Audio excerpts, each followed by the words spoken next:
E aí, gente, nós estamos aqui num dia maravilhoso, dia 11 de outubro. Você que está assistindo num outro dia, a gente está fazendo uma série de entrevistas aqui durante o Congresso Conversas Pastorais, que está em sua terceira edição. E agora a gente vai, como que eu diria, pular para a hora da novela, é isso? É isso, e nem são 8 da noite. Não são 8 da noite, a gente já está... Um monte de coisa de novela. Hoje a gente tem o prazer de ter, agora sim, aqui junto com a gente, olho no olho, pastor César Bellieni, consultor dramatúrgico da Globo, porque ele acabou de ler um nome aí que até eu fiquei com inveja, que tem uns 8 nomes assim, não é isso? Consultor religioso, consultor religioso, de dramaturgia. Bem-vindo ao Sim Pode Crer, meu querido. É muito bom dizer sim, pode crer para vocês, é muito bom. A gente teve um encontro online, né, remoto, que eu estava lá com a minha internet capenga, foi entre trancos e barrancos, eu saí até um pouco frustrado, então hoje estar aqui com vocês é um grande privilégio. E poder sentir o cheiro de vocês, cheiro de gente boa de Deus, é um privilégio estar aqui. Pô, que legal. Já que a gente falou de novela, vamos contar um pouquinho. O pastor César prestou uma consultoria durante a novela Vai na Fé. Então, antes da novela começar, eu como cubro isso todos os dias, todo mundo, a Globo, pastores inclusive, porque a Globo lixo agora quer fazer média com os evangélicos e tal. E na verdade, assim, foi um dos grandes acertos, assim, em todos os sentidos, de repercussão, de como que não foi o primeiro trabalho, não foi, né? Assim, de assessoria para um autor direto. Não, sim, de consultoria, de assessoria para dramaturgia, meu sim. Isso surge de uma crise até. Assim, eu venho do mercado de música, né? Então trabalhei no mercado de música, o chamado mercado secular. Eu tinha uma banda de rap chamada Knockout, e com gravadora, ela me deu indicação pro Grammy. Depois eu tive um outro projeto chamado Eletro Samba, que é aquela música da Diarista. Ela no jogo. Então isso foi trazendo uma certa notoriedade. E eu tive uma epifania em 2002. Conquanto seja criado dentro de um contexto evangélico, batista, ali da minha mãe, da minha avó, eu fico afastado durante 12 anos. Sou da área ali do Cidade Negra, do embrião ali da banda O Rapa e de uma infusão de várias bandas, então essa musicalidade ela acaba me alçando para a gravadora e aí eu contratos como compositor exclusivo, os artistas começam a gravar as minhas canções, né? Maria Rita gravou uma canção minha chamada Cria, naquele álbum de samba. Eu viro parceiro, fui tocar com o Sérgio Meriti, que é autor de Deixa a Vida Me Levar, do Zeca, e vira meu mestre, com quem eu começo a entender esse universo da composição, e a música vai me levando até que em 2002 eu tenho uma epifania. Tiro um retrato de Deus na minha Polaroid existencial, vem a imagem de Jesus de Nazaré, o Cristo ressurreto, o Nazareno, né, do chão da vida, e eu me compreendo esse discípulo, e a partir daí a minha música, tudo passa a ter influência dele. Posterior a isso, eu vou para o movimento Vineyard, vou caminhar como sendo manga, e no movimento Vineyard eu começo a ser muito solicitado por conta da música e já o desenvolvimento da minha vocação pastoral, que imediatamente pós Epifania eu começo a querer falar de Jesus. Assim, eu não tinha muito o traquejo, a forma como falar, mas aí fui estudar, fiz um seminário empírico de mais ou menos uns 3 anos, com mentores, com pessoas, e depois entro na Faculdade Teológica Sul-Americana. Então, passei a pregar pelo Brasil como Vineyard, tocar pelo Brasil e fui meio que sugado para esse universo evangélico. Quando eu percebi, eu estava falando para crente, tocando para crente, sempre tudo dialogando com crente. Mas aí veio a pandemia. A pandemia para tudo, eu e o Manguinha, né, a gente viajando pra caramba, mas parou todas as agendas e eu entrei em crise, porque eu comecei, quem não refletiu ficou doente, né? Sim. E eu tenho uma coisa interessante que quando eu reflito eu oro, é uma simbiose, né? Quando eu oro eu reflito, quando eu reflito eu oro. E eu comecei a orar e refletir, falei assim, que pastoreio é esse? Eu era mais plural, a minha música era mais plural, a minha pastoralidade ela dialogava mais com tudo. Eu quero essa coisa. E já estava começando esse movimento mais remoto, online, das lives, etc.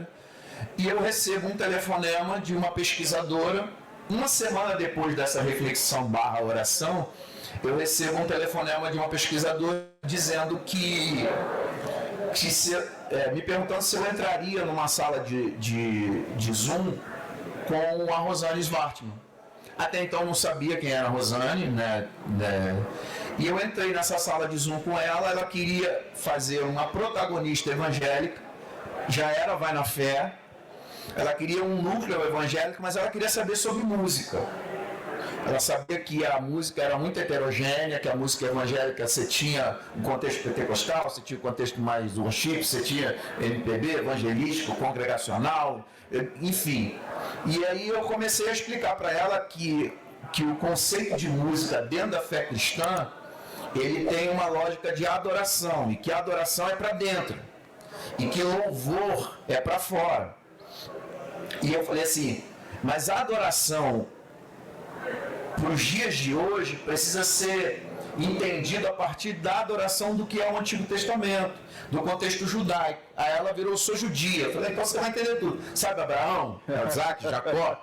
Aí fiz um apanhado teológico, peguei o texto de João 4, né, da mulher samaritana, e eu falei, tem uma hora que ela fala, onde é que a gente deve adorar? Ela não está falando de canto, ela está falando de um rito, que era uma mediação de um sacerdote, onde um animal ia fazer aquilo que os católicos chamam de processo vicário, de substituição. Então essa substituição ia expiar os pecados. E aí Jesus vem, se apresenta como Cordeiro de Deus, tira o pecado do mundo e reconfigura a ideia de adoração não mais como um sacrifício, mas como um objeto agora existencial de semelhança. Então a adoração hoje é imitar Jesus de Nazaré.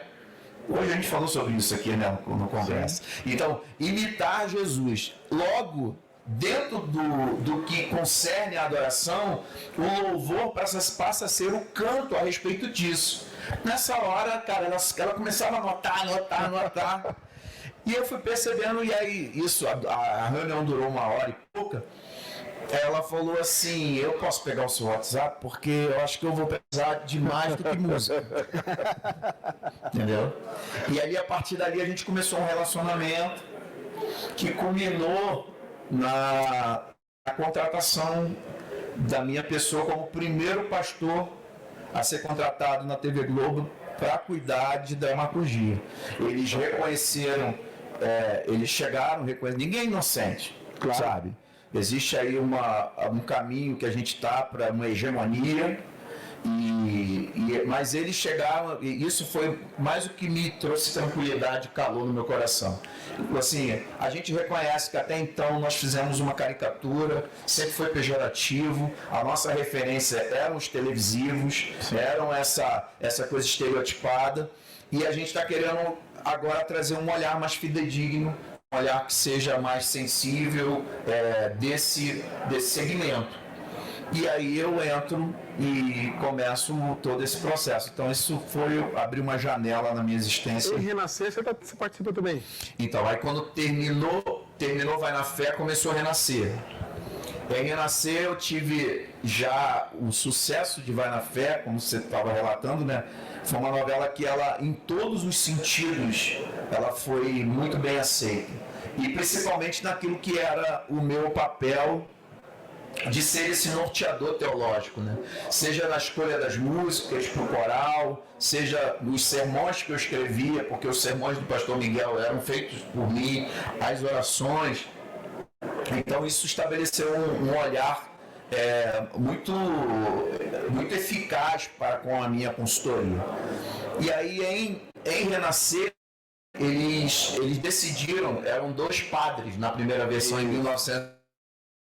Eles decidiram, dando continuidade à ideia de comunicar, de dialogar com o segmento, eles decidiram transformar o livro E aí a proposta era de estabelecer esse novo olhar. E aí, diferente do pastor Miguel que vai na fé, o pastor Lívio, ele era um pastor desigrejado, que estava em crise, porque tinha tratado de uma fiel, na conjugalidade da fiel com o marido. Ele fez aquele processo que a gente vê hoje em dia em muitos lugares. Vai orar com seu marido. E ele mandou a esposa ir orar com o marido o assassinou na trama. E ele entra em crise e foge do pastoreio e tenta o tempo inteiro fugir da sua vocação pastoral. E lá ali na província ali do Cacau, ele encontra o Padre Santo e eles vão estabelecer ali uma jornada de passada de bastão, porque depois o Padre Santo falece e ele herda, né, o rebanho, né? E os diálogos entre eles são muito legais, porque eu participo de um grupo da Fraternidade de Pastores e foi interessante que logo nas primeiras cenas o diálogo dele com o padre, né? Eu falei assim, cara, eu vou citar o John Wesley. Minha paróquia é o mundo. Sim. E aí eu vi um pastor wesleyano metodista lá dos Estados Unidos. Acho que é como é que é o nome dele? Acho que é o Luiz Wesley. Luiz Wesley. Isso. Que é uma sumidade, foi reitor, né? O Luiz Wesley botou uma mensagem no grupo assim: Eureka! Acabei de ouvir uma citação de John Wesley na novela das 9 da TV Globo. Aí eu fui, caraca, fiquei muito honrado. Aí botei um dedinho e falei, fui eu. E aí ele, parabéns e tal. Então aí citei John Stott. E trabalhei muito fortemente a questão do diálogo, não somente ecumênico, né? Eu aprendi isso com um amigo meu que é o professor Lucas Gesta. Ele me corrigiu, ele falou assim, cara, ecumenismo é a lógica de concernência entre espiritualidades diferentes, cristãs, mas cristãs que tenha Jesus como voz. Referência. E que não é, porque eu achava que o ecumenismo incluiria outras religiões de outras matrizes. E ele falou, não, aí é interreligioso. Então, assim, Renascer tinha uma perspectiva ecumênica, que era o diálogo entre Padre Santo e Pastor Lívio, e também o diálogo interreligioso com a Ialorixá, que era a Inácia. Incrível. Que aí esse me deu um trabalho assim muito legal, no sentido de minucioso, para estabelecer um processo mesmo que eu creio ser um caminho de volta ao desserviço que o evangelicalismo promoveu aqui no Brasil, que é o de demonização das religiões de matriz africana. E eu tenho dito isso, assim, eu sou primeiro eu quero derrubar muros. E aí eu até transformei isso já em música, daqui a pouco vai estar aí nas plataformas. Com os escombros dos muros que eu estou derrubando, eu estou construindo pontes.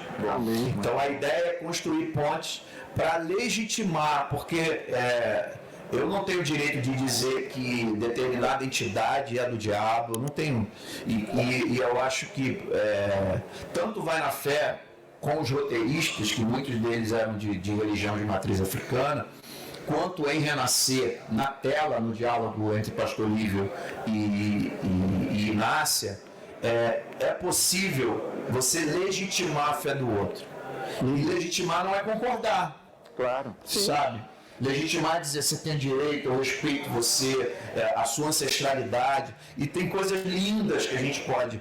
A gente estava comentando aqui em off sobre o diálogo dele com a Inácia, em que ela está em busca do propósito dela e ele tentando fugir do propósito dele.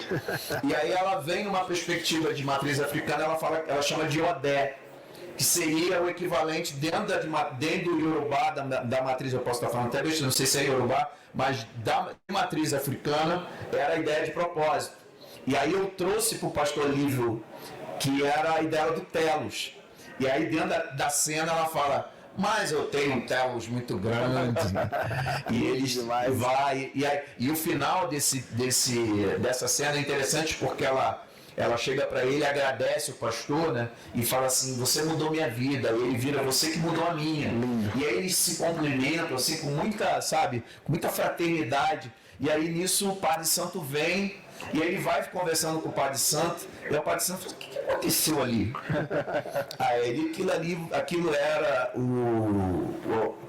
eu saudando a grande sacerdotisa do Axé.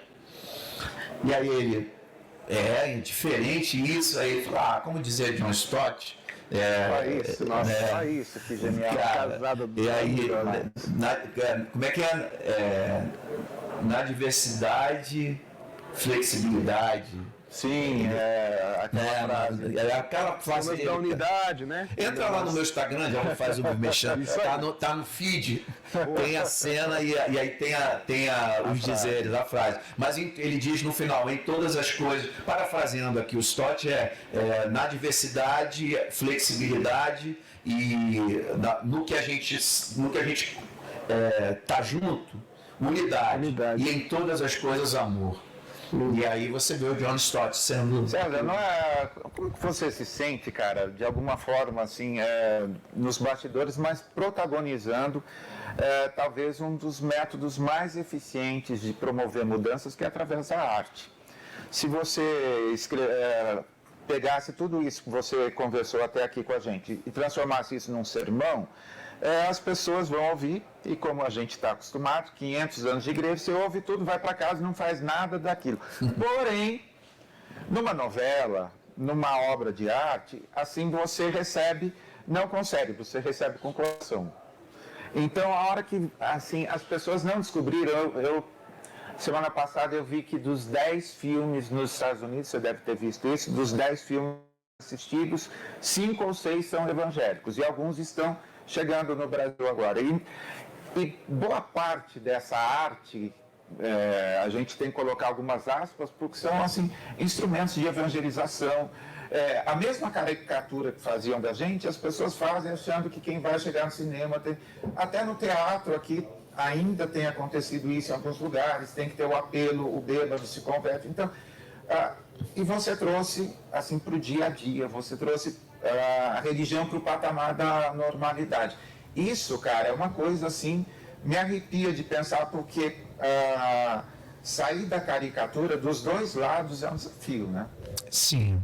A resposta da oração / reflexão era, Senhor, eu quero mais plural, eu quero ser mais plural. E a resposta do Senhor foi, quando Vai na Fé estava bem, a Rosane Svartman chegar e dizer 38 milhões de pessoas estão assistindo a gente hoje. Olha isso. Dia. Em Renascer, saltava para 45 milhões. Então você trazer uma perspectiva que mudou a sua vida. O Evangelho mudou a minha vida. E poder estar inserido numa realidade de um veículo de propagação nessa magnitude, para mim, é um privilégio, né? Lindo demais. Eu não tenho... eu tenho isso, #tenho dito. Deus não precisa de mim. Deus é completo. Eu é que tenho o privilégio de poder cooperar com aquilo que Ele está fazendo no mundo, né? Então, eu tenho dito, Pava, que o culto é a vida. E a gente precisa trazer essa realidade de culto, essa dimensão de culto pro trivial, pro mais comum. Uma coisa é a celebração. Eu respeito, a gente usa como terminologia, sabe, o culto. Vamos pro culto. Que hora que começa o culto? O culto começa às 18 e termina às 20. Não, mas eu quero trazer uma outra dimensão, sabe? Dizer que um bom dia, o boa tarde, a generosidade, a gentileza, tudo é culto. E aí eu sempre dizia, e volta e meia isso lá para as pessoas, fala assim, cara, que hora que o culto acaba? Não era para acabar nunca, mas de vez em quando eu interrompo o culto. Eu interrompo o culto com o meu egoísmo, eu interrompo o culto com a minha vaidade, com as minhas mazelas. E eu sempre digo, são 2 milagres que estão acontecendo aqui. Não, é um ser imperfeito abordando coisas perfeitas. Primeiro milagre. Segundo milagre, seres imperfeitos compreendendo coisas perfeitas ditas por um ser imperfeito. Então, assim, são esses dois milagres que eu vou transitando, seja na dramaturgia, seja na minha música, seja na minha pastoralidade, toda e qualquer realidade de culto a qual eu possa estar inserido. E tentar fazer com que as pessoas tirem dela o peso das suas interrupções de culto, porque todos nós aqui interrompemos o culto. Só que a gente tem, né, a teologia chama de o paráclito. Nós temos o mediador, o advocate. Nós temos o Espírito Santo que diz pra gente o seguinte, ó, não são pelos seus méritos. Tem nada que você faça de bom. Não é a minha capacidade de ser um consultor hoje, né, bem sucedido, porque estou indo para a minha terceira novela, estou fazendo consultoria para um reality agora, para uma... Tem uma série de coisas. Vai na Fé abrir uma janela muito importante que foram abrindo outras janelas, sabe? Um documentário, uma série de coisas que eu estou inserido e que, cara, me colocam numa posição de que é tudo graça de Deus. É o Espírito dizendo, ó, não é sobre você, é sobre o que eu quero fazer através de você. Então, quando eu entendo que não há mérito nenhum naquilo que eu faço, e que também nenhum demérito meu pode tirar o que eu estou fazendo, eu volto imediatamente para o culto, porque os méritos de Jesus na cruz do Calvário, na sua ressurreição, me credenciam. Eu chamo de Lamb Blood Card, o cartão do sangue do Cordeiro. É melhor que essa. Tem uma bandeira aí que diz que é ilimitado, né? O Lamb Blood Card é ilimitado para o futuro, mas ele é ilimitado para o passado também, para o presente. Então, qualquer escrito de dívida que possa estar interrompendo o nosso culto, que é na vida, vida na vida, a gente vem e volta para o culto. A gente é constrangido a voltar para o culto. Né? Me ocorreu uma coisa, uma lembrança, mês passado, talvez, algumas semanas, a Marilena Chauí deu uma entrevista e disse que ela fica com medo, ou que ela fica muito irritada quando o motorista do Uber fala para ela... Deus abençoe, vá com Deus. Deus abençoe, vá com Deus, porque isso é o fundamentalismo... Não é um culto quando a gente fala... Eu me sinto tão abençoado quando pego um motorista, alguma coisa... Deus abençoe seu dia, ou obrigado, Deus abençoe alguma coisa. Cara, isso não é o nosso culto. Será que quando a gente fala de mudança... Estou citando uma filósofa que eu curto muito. Eu também curto muito. E que assim... será que esse trabalho precisa acontecer nas duas pontas? Não, eu gostaria muito, professoras, adoraria sentar e tomar um café com a senhora, para lhe dizer que nem todo mundo que diz Deus te abençoe é fundamentalista. Eu, quando sentei na mesa com os roteiristas de matriz africana, o Pedro Alvarenga, Renata Sufi, inclusive eles estão fazendo um filme agora do Cabelinho, que vai entrar nos cinemas. A partir da vivência com eles, eu compus uma canção nova que chama Teu Axé Conversa com Meu Amém. Que lindo, que lindo. Aí, olha o que diz a canção. Minha fé de quem versa com a sua alma, o teu axé conversa com meu amém, e se é pro bem, teu respeito é minha causa, o efeito será ser aceito na mesa de alguém. Tem lugar para você, tem lugar para mim, tem comunhão, partir do pão, a relação vem lá do fim. Cooperar é operar com, compreender, aprender com, responder com quem quer somar. O teu terreiro comunga com a minha igreja, arvoreja, peleja que ninguém tem, e se é pro bem, meu respeito é tua causa, o efeito será ser aceito na mesa de alguém. Tem lugar para você, tem lugar para mim, tem comunhão, partir do pão, a relação vem lá do fim. Sensacional, uau. Sensacional. Eu creio que existe uma... Para ser bem místico, para os místicos, sabe? É uma energia, é uma ambiência. Talvez o que leve a professora Chauí ter esse tipo de postura foram as energias às quais estavam associadas as pessoas que hipocritamente diziam vai com Deus, Deus te abençoe, e aquilo que elas praticavam não eram concernentes com essa ideia. Perfeito. Eu acho que é bem provável que seja. Ainda não tomamos o café, professora. Ô César, deixa eu falar uma coisa. Um dos diálogos que mais bombou, pelo menos na minha bolha, se você disser que foi você, cara, meu Deus, porque foi incrível, que é o diálogo do pastor com o Tião. Fui eu. Do jubileu? Fui eu. Que coisa maravilhosa. O que aconteceu? Você sabe da repercussão, o padre Júlio Lancelotti. Isso, pai. Eu fiz questão de citar. Eu amo o padre Júlio, né? E eu converso de vez em quando, com ele ali no direct, né? no privado. Sempre rogando, agradecendo. Foi a nossa entrevista de estreia. A primeira entrevista da gente. Foi a primeira entrevista nossa do podcast. Mas eu nunca façam essa ponte para eu sentar com ele, tomar um café com ele. E eu quando eles estavam, tem a cena do Cruzeiro, né?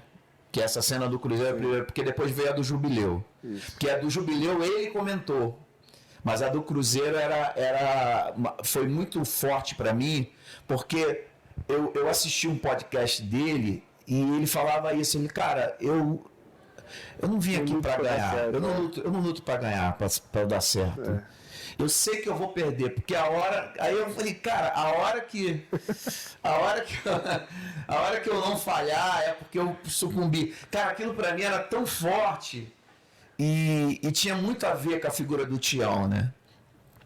E aí o Bruno Lopério, o autor de Renascer, ele virou e falou: César, na Bíblia tem alguma coisa que faça alusão à reforma agrária? Eu falei, tem. Aí ele não brinca. Eu falei, tem. Aí eu expliquei o ano do jubileu para ele. Cara, aí também entra a direção do Gustavo de Renascer, porque aquela coisa dele ir pro quadro. Nossa, que coisa. E escrever o jubileu no quadro, e ele fazer ele dá uma aula, né? Aí foi, cara, assim, foi uma das coisas mais... Pô, cara.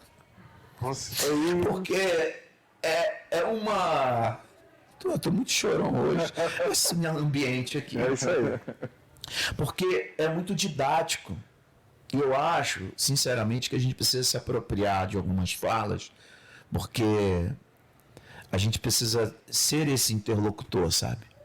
De comunicação. Esses dias eu estava ouvindo um amigo falar, e talvez você já identifique quem ele é. Ele estava falando que Jesus era um camponês que foi morto pelo Estado e que depois esse Estado se apropria do nome dele, o Estado que o matou, para fazer através do nome dele uma lógica de domínio, e faz o que faz através das cruzadas, uma série. Então, assim, e ele dizia que é bem provável que se Jesus voltasse hoje, Jesus seria morto pelos discípulos de Jesus. Eu estava dizendo, cara, é tão rico essa explicação, porque ela é incontestável. Seja qual for o espectro que a pessoa esteja, sabe? Ela é incontestável. Reconhecer que Jesus foi morto pelo Estado. Que quem levou Jesus para ser crucificado foram os religiosos. E que depois esse Estado se apropria do nome de Jesus e vai se mancomunar com os religiosos que levaram Jesus para ser crucificado. Exato. Cara, não há o que contestar. A questão é quem vai fazer a interlocução, quem vai fazer essa interlocução. Porque se for fulano, eu não quero nem ouvir. Se for o Beltrano, também não. Então aí entra os veículos e as possibilidades que a dramaturgia pode ter, pode dar, o cinema, o teatro.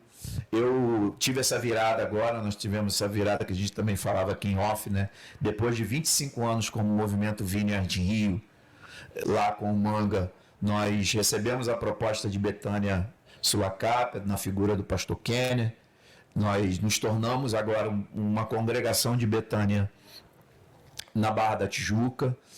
E aí muita gente Barra da Tijuca, aí é mole, fazer uma coisa. Falei, não, a gente não tá indo para Barra da Tijuca. A gente já está lá há 25 anos. O público da Barra da Tijuca é um público de gente que tem problema psicológico, que tem gente se matando. É um outro público que tão carente está da graça de Deus, sabe? Então, assim, a gente está vivenciando essa transição e de forma muito significativa eu percebo que o nosso acolhimento para Betânia através do Quênia. Hoje eu sou pastor dentro da rede ministerial de Betânia do teatro e da dança. Sensacional. Então, assim, você vê que é todo um forjar de uma timeline que vai preparando a gente para determinados lugares, né? O Manguinha está cuidando da Juventude Mais lá e a gente está tocando lá Betânia Barra com muito carinho, com muita, né, atentos aos movimentos que Deus tem para a gente, porque, como ele disse para mim, né, na minha crise de meu Deus, e agora eu vou deixar a Vineyard. E aí ele falou, não, você não está deixando Vineyard. Primeiro que o reino é meu. Segundo que a igreja é minha.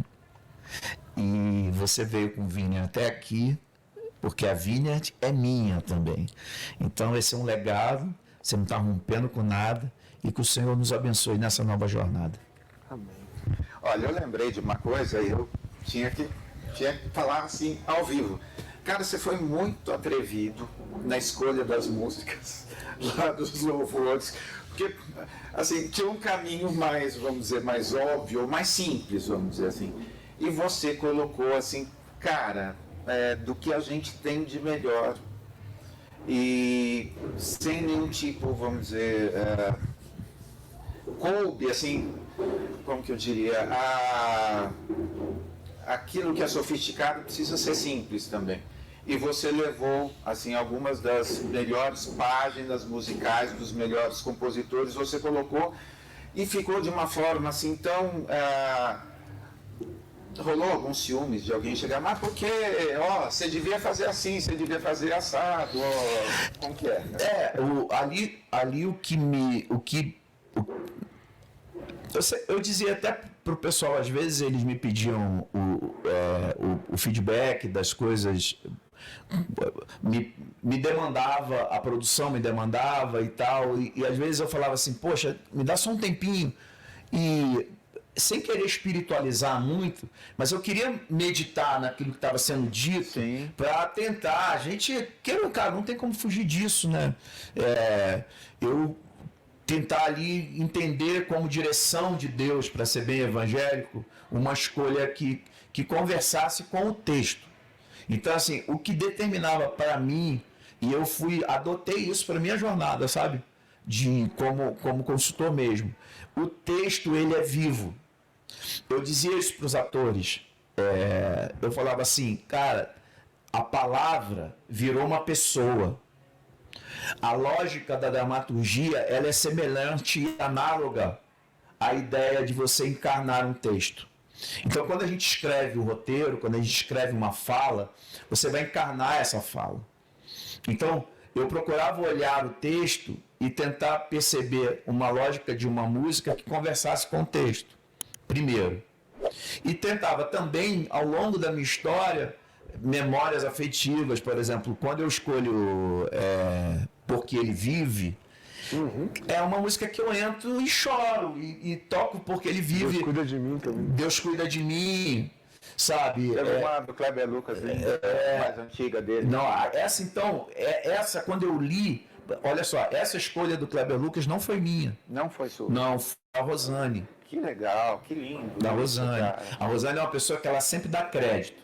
E eu preciso dar esse crédito de volta para ela. Não foi uma escolha minha. Flores de maio, 4 estações. De verão, a primavera está chegando ao fim. Quando eu li essa cena, e a Rosane, ela é mestra em prosódia, que ela chama. Que é essa coisa de você botar música dentro inclusive quando fez o sucesso de Vai na Fé, eu falei para ela assim, pô, Rosana, tu não pensa em fazer uma novela das 9, não? Ela falou, não, César, eu gosto disso aqui, eu gosto de Rapsódia, eu gosto de Rapsódia, que ela chama, eu gosto dessa coisa da música e tal. E aí, quando eu li a cena, que era a música Quatro Estações, cara, foi as lágrimas, assim. E aí eu fui aprendendo que existia uma realidade da própria dramaturgia que suscitava o que era a escolha. Agora, tem coisas que aconteceram nos bastidores, assim. Por exemplo, eu já havia escolhido Ser Valente, do Marcos Almeida, para o coral cantar. E depois, nesse processo todo de cisão política, de polarização, a gente teve negativa de muitos compositores por conta da Globo, de ser a Globo. Cara, vocês têm uma ideia? Eu faço parte de um grupo de compositores. E as pessoas não sabiam que eu estava nesse grupo. E os caras tinham coragem, os compositores tinham coragem de colocar no grupo. Assim, acabei de negar uma música. Como se isso eu tinha vontade de chamar ele e falar assim, ô imbecil. Eu não quero ter escolhi de pessoas ouvindo a minha música. Eu escolhi a sua música porque, cara, para mostrar como esse tempo ele obstaculiza a graça. Exato. Porque ele podia ter desfrutado 38 milhões de pessoas. Exato. E por causa de uma idiotice, ele perdeu a oportunidade. E aí o que acontece? Aí olha como é que são as coisas. Eu estava indo para pregar numa igreja lá no Rio de Janeiro, para Juiz de Fora, em Minas, e a Rosane me liga no meio do caminho e falou, cara, a música tal que você escolheu não entrou, preciso substituir. E era a cena do Carlão, que o Carlão tinha morrido. A cena do Carlão não. O Carlão tinha morrido e era a cena do culto fúnebre. Que era como é que é no evangélico? Então, não, a gente vai fazer um culto de celebração à vida do Carlão. E é um culto que vai trazer a lógica, e aí no sermão do pastor Miguel, eu tinha feito muito sermão fúnebre por conta da pandemia, né?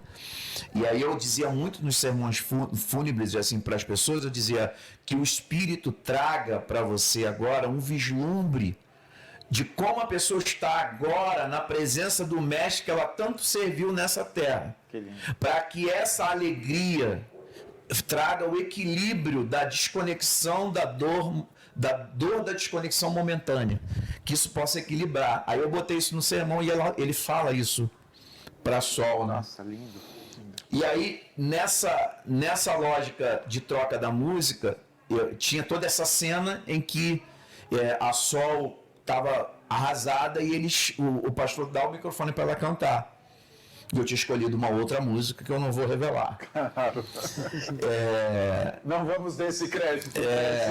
Querido irmão em Cristo, desprovido de visão. Aí a Rosane falou, cara, caíram não sei o que. Eu falei, e eu dirigindo, aí eu peguei, dei uma paradinha, peguei um link do YouTube e mandei, vem me socorrer. Aí ela respondeu, linda. Aí eu falei, então vamos dessa. Foi a melhor escolha que eu fiz na novela, porque essa cena ficou icônica. Então, assim, aconteceu esse tipo de coisa. Eu tive também, teve uma cena que eu sugeri, essa cena ela me deu crédito, até colocou no Twitter, Rosane é um amor, em que eu falei para ela assim, tem uma hora que o Theo, que era o antagonista da novela, ele dá uma oferta para a igreja, para comprar o terreno da igreja. Mas no fundo ele queria fazer uma cena com a Sol, né? E aí ele vai lá e primeiro ele faz a oferta, né, anônima. E aí ele vai lá depois e se apresenta como o cara que deu a oferta. E aí ela vai cantar. Aí eu falei para a Rosane, falei, poxa, Rosane, a gente poderia fazer um exorcismo, entre aspas, através da música. Aí ela, como assim? Eu falei, cara, a Sol ia cantando e ele vai ficando angustiado. E aí a gente escolheu o Ressuscita-me, do Anderson Freire, que tem a subida de tom, você que é músico. Sim. E aí eu falei assim, cara, vamos fazer Pra quando ela subiu o tom, quando saía ali do Ré pro Mi maior, né? É mole a minha pé. E aí cai ele, vai embora. E aí foi feito exatamente desse jeito, foi genial. Então, assim, são essas as construções, elas têm essa lógica de complementaridade com o texto, e nem sempre é pura exclusivamente pela música, mas pela lógica de uma mais holística, vamos dizer assim, né? Uau. Meu Deus, olha, a gente passaria o dia aqui conversando com um monte de curiosidade, mais coisa para falar, mas a gente vai continuar depois desse papo. Super obrigado, cara, que assim fiquei. E na verdade, além de todas as suas coisas, a gente ainda vai sair desse papo, você que está assistindo, primeiro eu acabei de falar que ele é atrevido, também com atrevimento de algumas orações que a gente faz, cuja resposta vem de uma grandeza que a gente às vezes não consegue imaginar. Então a sua oração / reflexão já me inspirou aí, senhor, depois nós vamos ter uma DR aí que eu vou conversar umas coisas aí também, porque olha só o tamanho do que Deus confiou, e justamente porque alguém que reconhece as suas fraquezas, enfim, e assim, Deus usando tudo, né? Sensibilidade de músico, com escrever, com a parte pastoral. Cara, assim, é lindo ver o que Deus faz. A gente foi, assim, extremamente abençoado, né? Demais. E o César é dos nossos, né, Paulo? Então, estamos em casa, né? Eu tô preparando um material aí, depois a gente faz um podcast só sobre música. Eu vou lançar uma música nova agora que chama Naturalmente Sobrenatural. Muito bom. E eu digo uma pergunta lógica, né? Parece, porque a gente tem que falar às vezes o óbvio. Quer saber como Deus é? Olha para Jesus de Nazaré. Muito bom. César, super obrigado. César. Eu que agradeço. Deus abençoe a Betânia da Barra, você, sua família, sua comunidade. Tamo junto. A gente está acompanhando a distância, as mudanças lá, porque a gente segue nas vezes lá. Cara, tamo junto. Orando por vocês. Certeza que Deus vai abençoar lá. Amém. Que Deus abençoe vocês também, que vocês continuem sendo essa voz plural de intrepidez, porque eu sei que é brabeira o que vocês encaram, mas não esmoreçam, porque o que vocês fazem é reflexo prático da graça de Deus fluindo através de vocês. Amém. E é um grande privilégio hoje poder estar aqui cooperando com aquilo que Deus está fazendo através de vocês. Boa, show. Tá gostando do conteúdo? Então se inscreve no canal e curta esse vídeo, assim o YouTube vai entregar para mais pessoas. Mais do que isso, você pode se tornar membro do canal, ter vários benefícios, ganhar um monte de livros super selecionados e assistir em primeira mão algumas das nossas gravações, incluindo as falhas de bônus, e não são poucas, viu? Fica com a gente. Aí, valeu, contamos com a sua ajuda, valeu!